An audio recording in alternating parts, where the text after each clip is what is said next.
Chapter 6. New Japan Pro Wrestling was, in my opinion, one of the smartest wrestling promotions at that time. They had the best wrestlers, the best storylines and the hardest matches. At that time, there were some things they did that I didn't agree with, for example, Antonio Inoki always wrestling the main event. I'll be honest, some of those matches were a bit of an anticlimax after, say, Sayama or the Cobra. But, Inoki was the promoter, so he could do what he liked. In 1982, when I was on tour with New Japan, I can remember traveling by coach with the other wrestlers going to the next venue, and they always had TV on the coach. We used to watch some of the matches from All Japan Pro Wrestling, which was New Japan's nearest rival, and we'd all sit there laughing because at the time, All Japan was a joke. Well, a couple of years later, things did change a little bit, and for a while the All Japan wrestlers were the ones doing the laughing. But I would say, in 1982, Inoki was the #1 promoter in Japan. But, even the best promotions can make mistakes, and New Japan made a big one when it sent a team of wrestlers on a tour of the Middle East in the spring of 1982. Apart from Inoki, Sakaguchi, Sayama, or Tiger Mask, and a few other Japanese wrestlers, there was myself and Brett, Dick Murdoch, Bad News, and a couple of German wrestlers. We were booked for a 10-day tour around Dubai and Abu Dhabi, but on the way we had to make an unscheduled stopover in Karachi, Pakistan because of a sandstorm. We were stuck there for 2 days, and it was bloody awful. Everywhere looked dirty, and all along the side of the street there were big canopies, with cans of food underneath. Every can was covered in flies, great big blue bottles, and there were gangs of beggars outside the hotel and following you everywhere. We finally made it to Dubai, although, to be honest, I only just made it on that tour. I was recovering from knee surgery for a torn cartilage, and when Shinwa called me to book me for the tour, I wasn't sure whether I was up to it. The one concession that Shinma made was that I wouldn't have to wrestle Tiger Mask, so Brett was brought in for that one. I wrestled Osamu Kido instead, which gave me a fairly easy schedule, no aerials, just side headlocks, a couple of reversals, so I could rest the knee a bit. Bret Hart vs. Tiger Mask. Well, those matches were okay, but I would say not as lively as the ones I'd had with him. But apart from that, the reason why New Japan made a mistake coming to Dubai was that it didn't do any business. In fact, they had to cut the tour short, from 10 days to 2. Part of the reason was that it hadn't been organized very well. An Arab promoter called Azim was supposed to sort all that out, but there was no media coverage, no interviews, no publicity, nothing. Also, and this was just my own opinion, the wrestlers spent too much time together, socially, at the hotel. The Japanese, the Germans, the Americans, all eating and drinking together, sunbathing round the swimming pool together, well, we didn't exactly look like a bunch of men who were ready to knock the shit out of each other. And to the fans, things like that mattered. In Japan, you would never see the Japanese wrestlers and the American wrestlers together outside the arena. So, the day before we left, we all went to see Shinma to pick up our wages. All the wrestlers would line up outside the office and go in one by one, that way nobody else could see how much you were paid, and vice versa.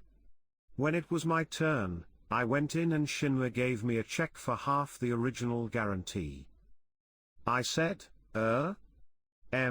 what's this? Where's the rest of it? Shinma said, that's it. Only 2 days' work. Business has been very bad. I'm not being funny, Shinma, but my guarantee was $5,000. He just shook his head. So I said, okay. Very good. But this is my last tour for New Japan. Anyway, after I said that, the little prick stopped me and said, wait, okay. And he paid me the rest of the money for 10 days' work in full. But we had a few laughs while we were there, mainly at the expense of the promoter, Mr. Azim. He became the subject for some of Bret's best works of art. Bret Hart is a very good artist, and he could draw cartoon pictures of just about any of the wrestlers. Some of them were very funny. He drew one of me, with a cigarette hanging out of my mouth, playing a set of drums, and it looked just like me. Some wrestlers got a bit upset when Bret drew them. Azim didn't like Bret's pictures much, because every day Bret drew a new picture of Azim and pinned it to his hotel room door, so it was the first thing he saw when he came out of his hotel room every morning. He drew Azim sitting next to a sheep, with his arm round it and big smile on his face. On another one he was lying underneath a camel giving it a. Well, you get the picture. And every day, Azim ripped them down off the door. Being stuck in that hotel for a few days, well, we had to make the most of it. So we ate, we drank, we went to the shows in the hotel, and generally had a good time. Everything we had, we put on the bill, which I always signed, K. Azim, room 418. So, by the time we checked out, Azim's hotel bill was a fairly long sheet of paper. We'd checked out before him, but we stood outside and watched through the window while he kept staring at his bill and shaking his head. After a long flight back to Calgary, it was more or less straight back to work. The first few months of the year were always hard for Stu, and as far as I could make out, it was mainly because of a French-Canadian wrestler called Leo Burke. I never figured out what the crack was with Leo, but every winter, he came into the Stampede territory from out east, and took over as the head booker. And for a few months, he was more or less running Stampede. He always brought his own team of French-Canadian wrestlers with him, booked all their matches, and then in the spring, they'd leave. The rest of the year, Leo and his men wrestled for Emile Dupree, who ran the Atlantic Grand Prix wrestling promotion in Moncton, out in the French Quarters, near Nova Scotia. But come the next winter, they'd be back in Calgary again. All the television interviews would be full of French-speaking Canadians, and to be honest, I thought it sounded bloody awful. It wasn't even as if Leo made a lot of money for Stampede, he wasn't a draw and didn't make any real difference to business. But what I didn't agree with was the fact that when he was in Calgary with his own wrestlers, there wasn't enough work for all of Stu's wrestlers, and he had to let a lot of them go. Just like that, they were out of a job. And when the French Canadians went back to Moncton in the spring, Stu had to start rehiring for Stampede all over again, which also meant building up new characters from scratch, which is never easy. Like I said, Leo wasn't a great wrestler. He was a serious wrestler, with no real character. One of the Harts, it might have been Bruce or Stu, came up with the idea of a mixed tag match, half of it wrestling, and the other half boxing. Whoever got the most pinfalls or 10 counts combined would be the winner. So it was Bret Hart and the Dynamite Kid against Leo Burke and Hubert Gallant, another French-Canadian. For the first 30 minutes we wrestled, and I would say we definitely had the edge over them. The second half didn't go quite so well for us, mainly because Bret Hart couldn't box. I can still see him now, standing on the apron, with his boxing gloves on, and his head down because he was laughing so much. He was one of the worst for laughing in the ring, laughing at me in the ring, swinging away at Leo Burke. But, when I landed one, I landed one. For a while, Stu had been sending TV tapes of the wrestling to a promoter in Antigua, down in the Caribbean. It might have been Smith's idea, because he knew a lot of people down there. Anyway, with the tapes being shown on TV, interest was starting to grow, and that summer, Stu booked us all a tour of Antigua and Montserrat. I was in Japan with Bret right up until the day before the tour started, so we flew into Vancouver from Japan, carried straight on to Calgary, had a few hours at home to get some fresh gear together, and then caught a flight to Toronto, Miami and then Antigua. As you can imagine, we were both completely knackered. I liked Antigua. I spent a whole day shark fishing with John, we caught ourselves a barracuda and a kingfish, and really, I just enjoyed the pace of life there. But there was bad news for Stu. He left Smith to look after the money side of things, and it seemed that when the tour was over, Smith took off to Puerto Rico with the takings. When he came back, the money had disappeared. So instead of giving me a check for the tour, Stu had to pay me in installments, $100 at a time over the next few weeks. I'd only been back in Calgary a couple of weeks when I had a call from Shinma. He told me that New Japan was doing a show at Madison Square Garden in New York City, and they wanted me to wrestle Tiger Mask. I'd never been to New York before, but it sounded like a good deal. Shinma promised me $1,000 just for the one match. I flew from Calgary to Portland, to Atlanta, and landed at LaGuardia Airport in New York, for the first time, on my own, and took a cab to the Ramada Inn in the middle of New York City. Shinma was there, Inoki, Sakaguchi, and of course, Sayama. The card was being promoted by what was then the Worldwide Wrestling Federation, run by Vince McMahon Sr. I met him, just the once, and I remember him smoking a cigar, shaking my hand, a polite man. I think most people considered him a great man, and he had a lot of respect from the wrestlers. His son, Vince McMahon Jr. was commentating at ringside that night, I think, alongside Jesse Ventura. You have to remember that the promotion at that time was big, but not as big as it became a few years on when it moved into all the other little territories in America and Canada, and took all their top men. It was a sold-out crowd at Madison Square Garden that night, not just the arena where the matches were being held, but the floor below where they had the matches shown on a giant screen. My match against Tiger Mask was only short, but it was 12 minutes of fast, non-stop action, which I think the people enjoyed. In the dressing room after the match, Shinma came looking for me to pay me. He gave me a check for $500. I said, "You told me $1,000. Where's the rest?" After what happened in Dubai, I couldn't believe he would try to rip me off again.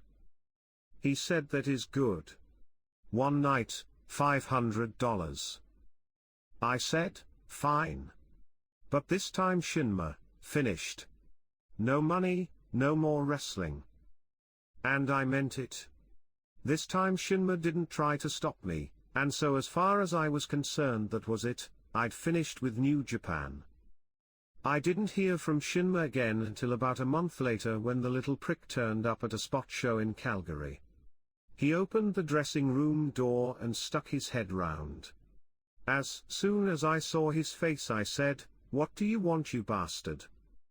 He got all defensive, smiling and waving his hand for me to come over. He said, "Big mistake, big mistake." He put his hand in his pocket, and pulled out the other $500.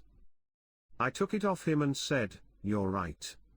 It was a big mistake." So now we were straight, and a few weeks later I went back to wrestle for New Japan. But he must have pulled that same trick on me about 3 times, and then a few weeks later he'd come back to me and say there had been a mistake, which, to me, meant he was trying to blame somebody else, like Inoki or Sakaguchi, although he never actually mentioned them by name. So I did go back to New Japan, and every time I went back, I was getting a bigger name, although that wasn't always for my wrestling. I remember being over there in 1982, when I was with Dave Schultz, Bad News Allen, and a guy called Mike Davis, who we called Jackson, because he was from Jacksonville in Florida. Mike Davis was okay, but I had a mind to set him up for a bit of a laugh. So I went to a pharmacy, in Tokyo. Bear in mind I could only speak a little bit of Japanese at that time, and I didn't know the Japanese word for constipation. So I stood there at the counter, groaning, going, "Oh," and pointing to my ass. The chemist thought I had diarrhea, so I said, No, that's what I need." He got the idea eventually and gave me some laxative tablets, about 20 of these little pink pills. Dave and Bad News were both in on this one. At that time Bad News had some sores on his arms, from rope burns or mat burns, and he said he thought the ring was infected. So I pretended that these little pink pills were like antibiotics, to stop you catching anything, and I gave some to Bad News. Dave said he wanted some and I pretended that I was going to take some as well. So then Mike Davis said, "In that case, you'd better give me some if there's an infection in the ring." So I gave him 10. Well, I didn't know he would take them all, but later that night, they kicked in. I know he ran out of wrestling trunks, and 24 hours later he was still suffering. So me and Dave Schultz decided to take him out for a drink, to try and take his mind off it. He was going a bit heavy on the sake, and by the end of the night, we had to take him back to his hotel room. We lay him on his bed, then Dave disappeared and came back with a tube of hair remover. He poured it all over Jackson's hair, and then I found a plastic shower cap and stuck that on top of his head. The next morning when he woke up, his hair had dropped off, not completely, but in chunks. So what with the laxatives and the hair remover, I would say Mike Davis left Japan feeling a bit lighter than when he came. Back home, things were moving on the home front in Calgary. I was about to get married. Brett was already married to Julie. In fact, they'd got married in secret about a month before I did, but they hadn't told anybody, not even the family. When I got married to Michelle, Julie's sister, we did the same, just went off, got married, and then told everybody afterward. But there was one problem, and that was that I was still living in Canada on a temporary working visa. To get landed immigrant status, I would have to spend so many weeks or months out of the country. I got in touch with a promoter down in Portland, Oregon, called Don Owens. I knew him through another wrestler, Buddy Rose, who I'd met in Japan. Portland was the closest territory to Calgary, about 700 miles away. After 6 months I could apply for landed immigrant papers and more or less do anything I wanted in Canada, except for 2 things: I couldn't vote and I couldn't claim welfare payments. So I had to commute in and out of Portland every week or so for the next few months to keep the Canadian authorities happy. I still wrestled for Stu, but I also did some matches for Don. And as it turned out, I enjoyed it in Portland. It was different to Calgary, and on the whole the wrestlers were better qualified. That was where I first met Kurt Hennig, and in 1982 he was as skinny as a matchstick. But Kurt was good and he wrestled hard. Billy Jack Haynes was there. I knew him from Calgary because I'd helped to train him in Stu's gym. Billy was 31 years old and he was a fighter, I mean he could use himself. I found that out when I had to wrestle him for the West Coast Championship a year later. Johnny Smith came out to Calgary that year. His real name was John Hindley and he was the nephew of Ted Betley. It was the Harts who named him Johnny Smith, so they could introduce him as Davy Boy Smith's brother, also a babyface. We had some good matches in Calgary, tag matches and some singles matches. One that I remember went down very well with the crowd was a chain match, where we were joined by a 10-foot chain and you had to touch all 4 turnbuckles to win. We were both cut to buggery, bleeding everywhere, but at one point I'd managed to touch 3 corner posts and was nearly at the 4th. What I didn't realize was that the chain had got stuck between my legs. Just as I reached out, Johnny yanked the chain across my knackers so hard, I did a somersault and missed the post. So I was holding on to my bollocks while Johnny ran round, dragging me on the chain, and touched the 4 posts. In April 1983 I kept my promise and took Davy Boy Smith to Japan with me for a 6-week tour. We wrestled singles and tag matches, but to be honest, I preferred the tag. I think the people preferred them, because we didn't need rest holds, and, because you had a chance to get your breath on the apron. When you were in the ring, you could wrestle a lot harder and faster. Our first tag match was against Kobayashi and Teranishi at the Korakuen Hall, and this was the first time we'd ever wrestled as a tag team. How did it work out? Well, I'll be honest with you, I did all the thinking for our team, from the first match we ever did together, to the last. For example, if we were both in the ring together to double team somebody, he'd get one arm, I'd get the other arm, and we'd throw the Japanese wrestler to the other rope. I would say double tackle, under my breath, so nobody could see, but that was why our moves always went so smoothly, and why the timing always looked so good. It's like I said before, the timing is everything, but when there's two of you, it was even more important, and somebody had to take the lead. Even the clothesline, which I know caught a lot of people out, even though I'd warned them before the match, I timed it just right. Before we went in the ring, I would say to them, "It's up to you. If you don't go down, I'm throwing it." So Davey Boy Smith and myself had our timing off to perfection, most of the time. And as a tag team, I think the Japanese people enjoyed our matches because they were exciting. And because we were foreigners, we were the bad guys or the heels, which was more fun for us too. Somehow, I managed another trip to the Monkey House, and because I didn't want him to feel left out, I took Davey Boy Smith with me. Part of it, if I'm honest, was the effects of steroids. I was taking them every day. It wasn't just me, at that time I would say most wrestlers were taking them.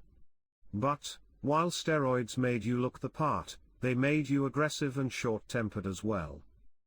So, out we came for our match, me and Davey, to wrestle Tiger Mask and Kengo Kimura. As usual, the fans, mainly young kids, were slapping our backs and shouting. One of them was thumping me really hard on my back, and suddenly, I just snapped. I turned round and grabbed him, he was probably about 16 or 17, and yanked him out of his seat into the aisle. Then Davey Boy Smith picked him up in a press slam and threw him straight into the wall at the back. As he went down, I kicked him in the ribs. When we went back to the dressing room after the match, there was a big commotion. Somebody had called the police and they'd come to arrest us. But before they took us away, two of the older wrestlers came into the dressing room, dragging behind them the young lad who we'd beaten up. He was crying, on his hands and knees on the floor. He kept bowing to us and saying sumimasen, which is Japanese for excuse me. Well, we didn't know what to make of this, because really, they were rougher on him than we were. But, we still got a couple of days in the cells, the Monkey House. Fair enough, we didn't lose any money, and when we got out, the papers were full of the story, giving us a bad name. Well, just like the last time, for the next few weeks, the arenas were full of people wanting to see us. Sometimes I found it hard to understand the Japanese people. For example, I remember watching the news, with English subtitles, on the hotel TV one day. There was a story about a little boy who'd been run over in the middle of Tokyo. It seemed what had happened was, the little kid's dad had taken him with him to the pachinko hall. Pachinko is a gambling game, like roulette but with little silver balls, and the dad had been so wrapped up in the game, he didn't notice his little boy wander off outside and into the traffic, which in Tokyo, is just crazy. So, he got run over, killed straight away, and he was 5 years old. I felt so sorry for that little kid, but what I thought was strange was that it seemed as if the dad wasn't that upset about what had happened. Later that night I was talking to Peter Takahashi and I asked him if he'd seen the story on the news. He just shrugged and said he had. It was like it didn't matter. I know deep down it did matter, to Peter and to that little boy's dad, it's just that in Japan, they never let it show. But, apart from that, we had a great tour. For his first tour, Davey Boy Smith was well pleased with it, apart from being in prison, because he had got over with the fans nearly straight away. But when he found out he was getting paid less than me, $1,000 a week less than me, he soon changed his tune. Eventually, he went to Shinma and said, "How come I don't get the same money as Dynamite?" Shinma told him, "You are only young boy." Which, as far as the Japanese were concerned, he was. But apart from that, I would say Dynamite Kid and Davey Boy Smith went down well with the wrestling fans in Japan. They hated us, which was great. But what didn't go down well with the fans was Tiger Mask Sayama walking out on New Japan at the end of 1983. I think I know why he left. For 2 years he had worked his backside off as Tiger Mask, but was never appreciated for it. We wrestled one night on TV, maybe in Osaka or Sapporo, and the live TV ratings doubled. But the credit always went to Inoki against Stan Hansen or Fujinami against Choshu Riki. And they never put him on top of the bill, even though his matches, in my opinion, were more exciting than Inoki's.